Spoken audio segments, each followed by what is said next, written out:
અહીંયા રહ્યા. અય લાલુ અહીંયા રહ્યા, આ બાજુ વહી આવ. હું આ લાલુને કહું છું, મેં કીધું જરીક ફોન તો કર. મેં કીધું આ કયો મેં રૂમ નંબર છે? આ ડાક્ટરને સિસ્ટરને બધાને પૂછ્યું તે કે આમ જાઓ પણ રૂમ નંબર પાછી બોલે નહીં ને. એટલે આલ્યો હું તમારા માટે શીરો લાવી.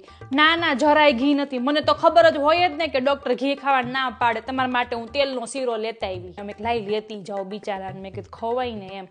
સાંજે છે ને ચકુડીને પપ્પાએ કીધું કે જોઈ કે આવું થઈ ગયું છે ને દાખલ કર્યા છે કે જાજે કે હવારમાં ખબર કાઢવા. કીધું હવે સત્સંગમાં મેં ગયા અઠવાડિયે તો મેં કીધું આ ઠેકડા મારતા હતા. મેં કીધું અચાનક આવું કેમ થઈ ગયું હોય છે. મેં કીધું ઠીક પણ ઈ તો હવે ઉંમર વધી હોય ને એટલે થાય જ એવું. હવે આવું બધું કેવું કે હવે નોર્મલ આપણા માટે એમ. હવે આજકાલના 23-24 વર્ષ વાળાની હાર્ટ એટેક આવી જાય છે તો હવે આપણા જેવાને તો શું હે ભાઈ?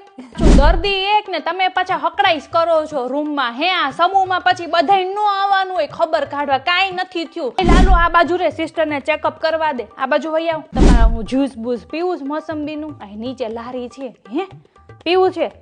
ઠીક. અહીં લાલુ જા તો જલ્દી ફટાફટ ઘાય જા ને ઘાય જા. તમે એસી વાળી રૂમ કરાવીશ પણ આનું ભાડું કેટલું આવશે? એક તો અહીંયા મારા બાજુમાં ત્યાં દાખલ થઈ ગયા હોત તો હા બહુ સારો છે તો બહુ સસ્તું લઈ તો અને ભાડું ઓછું. જલ્દી ફટાફટ હારા થઈ જાવ. બે બિલ્ડિંગ વાળાએ છે ને કીટી પાર્ટી રાખી છે આવતા અઠવાડિયે.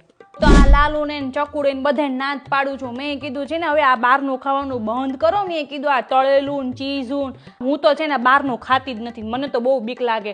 સવારમાં ઉઠી ખબર પડી 4 માંથી 3 થઈ ગયા તો દવાખાને આવે તો વાઇસ બહુ આવે નહીં. મને બહુ વાઇસ આવે છે. તમે એક્સરે બધું કઢાવ્યું હોય છે ને ઠેક. લાલુ ઈ નળી નો ખેંચાય. તમે એની એટલી બધી ધમાચકડી કરો છો. છાનો માનો બેસ ને. તને ખબર નથી આ હોસ્પિટલ છે. તારું કઈ રમતનું ગાર્ડન નથી. બે છાનો માનો જો નકર પાણીપુરી નહીં ખવડાવું.